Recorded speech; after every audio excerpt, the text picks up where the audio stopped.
Welcome to Digital Literacy, a guide to using technology in journalism. This presentation is brought to you by the Henry W. Grady College of Journalism and Mass Communication at the University of Georgia. Okay, so we're going to talk very briefly here about writing final captions for our images. So I've already gone ahead and cropped and toned this image just a little bit. And then to write the final caption of this, because remember what's going to happen is the generic caption that you wrote in Photomechanic will transfer over to Photoshop. So if I come under File and come all the way down to File Info, it's going to bring up this window here. And the first tab under Description, and then Description down here, you're going to see that my generic caption is there. So the way I wrote this, because I didn't know which player it was going to be, this is a high school football game, I just put in as Cedar Shoals High School takes on Hart County High School on Friday, August 30th, 2013 in Hartwell, Georgia. And then because I ingested these after the game, I knew what the final score was, so that works as my second sentence there.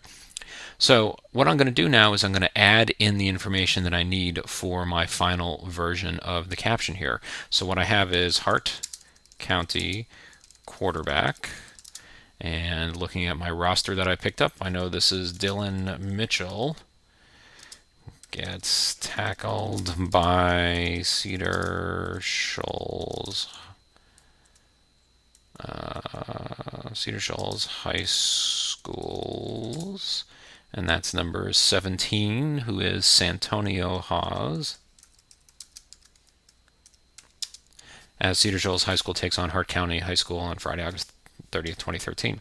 Now, what I've done here is I've just built off of that generic caption, and instead of having to type this out on every single one of these images, because of the way I structured that, I had enough information. Now, this is high school sports, so I had enough information there to write that second part of the first sentence and the second sentence there.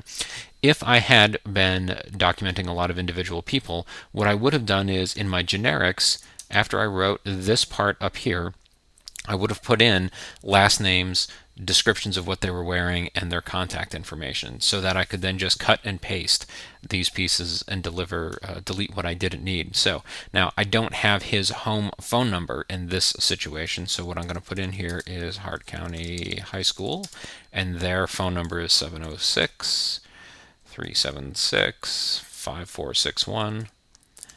And Cedar Shoals High School is 706-546-5375. Now again, if I had shot individual people, this is where I would put their contact information. And again, this is never for publication. This is only here so that if you have a follow-up question or need to get in touch with them later on, you would have that there. And again, my idea is that with captions, everything that I put in the generic caption is all of the notes that I've collected, because I'd rather have that embedded with every one of these files as opposed to having to hunt around for a notebook later on. So once I'm done, I'm going to go ahead and click OK.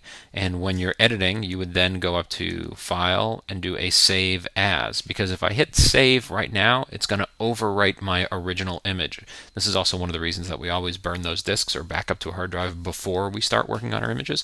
So I'm going to do a Save As and click on Desktop, and then I can save that image out there. And when you get those JPEG options, you always want to set it to a quality of 12, which is going to be your largest file, and baseline or standard there for format options. If you do optimized or progressive, some programs can't open those, so baseline standard is what we want to have there. Click OK.